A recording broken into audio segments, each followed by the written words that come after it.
So imagine we have a sphere that is uniformly filled with mass, and the total mass is m, and the radius of the sphere is r, and we want to find the acceleration due to gravity at some distance from the center of the sphere that is twice the radius.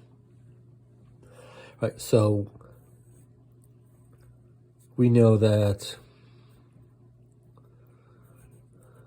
the integral of the acceleration field over a closed surface is equal to minus 4 pi g times m, but that m is just, as we saw previously, what we might call the mass that's enclosed.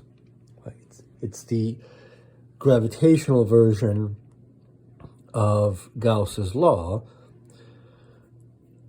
And so we saw this for the electric field, right? We integrate the electric field over a closed surface, and we get the charge density divided by epsilon naught, if we are in certain units.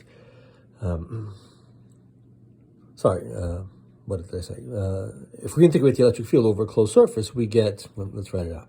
If we integrate the electric field over a closed surface, we get the charge enclosed divided by epsilon naught. So there is a constant, right? So here we see the constants, and then we have an amount of charge inside of the closed surface, and here we have an amount of mass inside of the closed surface, and then we have a difference in sign because the electric field and the gravitational field point in opposite direction. Positively charged mass experiences attraction, whereas it's repulsive in the electric field case. But otherwise, it's the same expression. So let's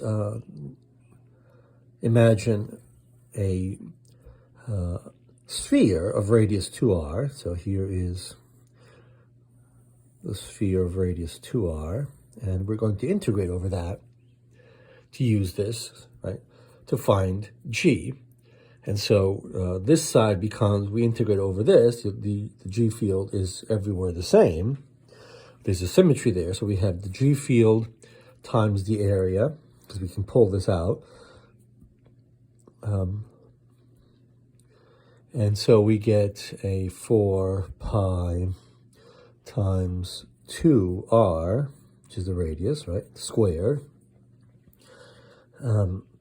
And that gives us a minus 4 pi g. Now we look at the amount of mass enclosed, and we see that it's all of it, because the mass is all here. So all of the mass is inside of this closed surface that ended up giving us this left-hand side.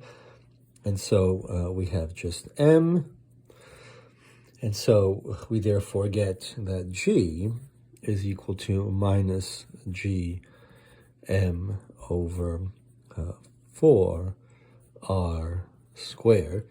And of course, this is a vector, so it's minus gm over 4r squared, r hat. And let's say we wanted to know the acceleration field at r over 2, so inside of this sphere. So we would have to make a, if we wanted to use Gauss's law for the gravitational field, we would have to make a closed surface that looks like that, where we get the field at r over 2.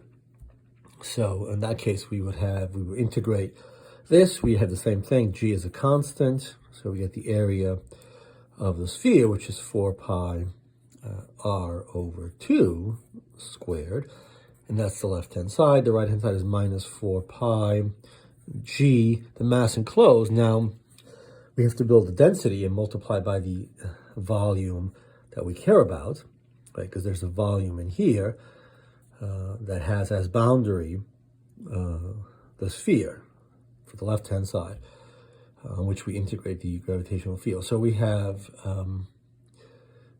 the mass density is total mass divided by the total volume over which the mass is distributed uniformly.